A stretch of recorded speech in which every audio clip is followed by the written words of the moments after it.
Ready whenever.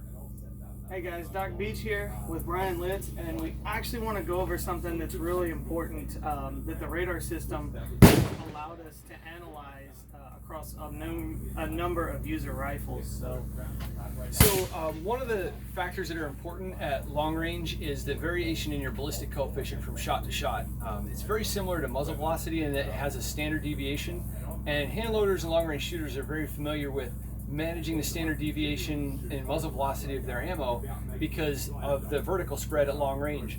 Well, if you have variation in your ballistic coefficient from shot to shot, you can have that same problem.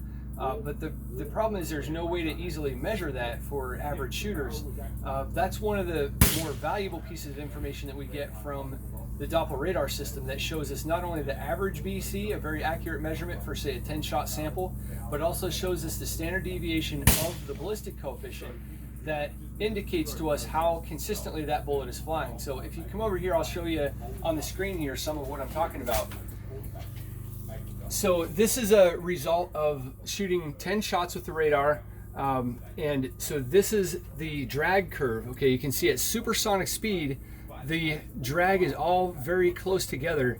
You get to transonic and you start to see the drag fan out. Okay, here's some of these shots went through transonic at lower drag. Here's a group of shots that went through a medium, and here's a bunch that went through a higher drag. So there's a large variation in the transonic drag of this bullet. Here's the BC on each shot from 0 to 1500 yards. And you know, the first couple are close, but then you get a low one. You know, you come down, here's a high one, and it's kind of all over. The standard deviation on your BC for this bullet was 0.004. So that's over 1%. All right, typically for a good long range bullet, you want the standard deviation on your BC to be 1% or less. So for this bullet, that'd be 0.002 or 0.003. So this bullet's got a little bit more standard deviation on its BC than you'd like. It's not terribly bad. Most of the variations at transonic.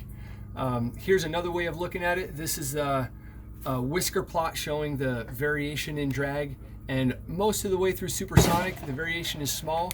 You get into transonic and the uncertainty in the drag of each shot goes up.